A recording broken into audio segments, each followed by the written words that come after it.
السلام علیکم۔ دنیا کا ایک ایسا نقشہ جہاں وقت اور طاقتور ترین حکومتیں آ کر گھٹنے ٹیک دیتی ہیں، ایک ایسی سرزمین جسے تاریخ نے سلطنتوں کا قبرستان کا نام دیا۔ یہ کہانی ہے افغانستان کی، ایک ایسا ملک جس کے پاس نہ جدید ٹیکنالوجی تھی نہ اربوں ڈالر کا بجٹ، لیکن پھر بھی اس نے دنیا کی دو سب سے بڑی سپر پاور سوویت یونین یعنی روس اور امریکہ کو تاریخ کی بدترین شکست سے دوچار کیا۔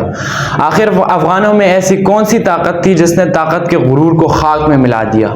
کہانی شروع ہوتی ہے 24 دسمبر 1979 کو۔ سوویت یونین کی سرخ فوج نے غرور اور تکبر کے ساتھ افغانستان میں قدم رکھا۔ روس کا خیال تھا کہ وہ چند ہفتوں میں اس غریب ملک پر قبضہ کر لے گا، لیکن ان کا سامنا ایک ایسی قوم سے ہوا جو غیر ملکی تسلط کو اپنی موت سے زیادہ برا سمجھتی تھی۔ افغان مجاہدین نے گوریلا جنگ شروع کی، پہاڑ ان کی ڈھال بن گئے اور مارو اور غائب ہو جاؤ ان کا سب سے بڑا ہتھیار۔ 1986 میں جب مجاہدین کو سٹنگر میزائل مل گئے تو انہوں نے روس کے خطرناک ہیلی کاپٹروں کا غرور ہوا میں اڑا دیا۔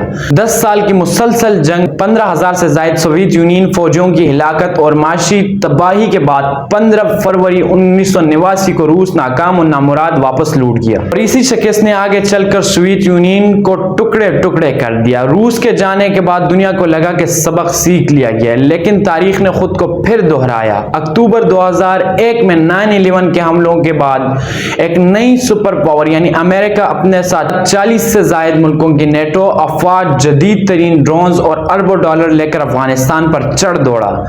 طالبان کی حکومت ختم ہو گئی، کابل میں امریکی حمایت یافتہ حکومت قائم ہوئی۔ امریکہ کو لگا کہ وہ جنگ جیت چکا ہے، لیکن یہ صرف طوفان سے پہلے کی خاموشی تھی۔ طالبان نے ہتھیار نہیں ڈالے بلکہ دیہاتوں اور پہاڑوں میں منتقل ہو گئے اور ایک طویل جنگ کا آغاز کیا۔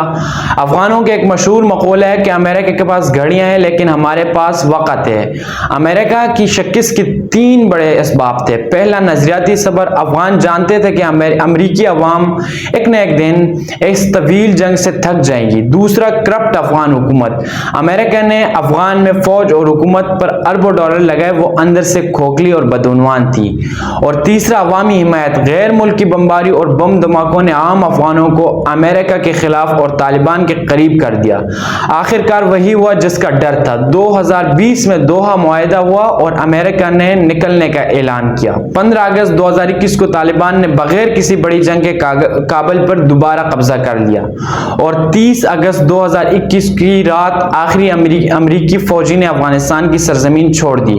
20 سال، $2 ٹریلین سے زیادہ کا خرچہ اور ہزاروں جانیں گنوانے کے بعد امریکہ کو بھی خالی ہاتھ لوٹنا پڑا۔ افغانستان کی تاریخ دنیا کو صرف ایک ہی سبق دیتی ہے کہ جدید ہتھیار، اربوں ڈالر اور سپر پاور کا لیبل آپ کو جنگیں نہیں جتوا سکتا جب تک آپ کے پاس اس سرزمین کے لوگوں جیسا جذبہ اور صبر نہ ہو۔ ویڈیو دیکھنے کا بہت شکریہ۔ ویڈیو پسند آئی ہو تو لائک کریں اور چینل کو سبسکرائب کرنا نہ بھولیں۔ اللہ حافظ۔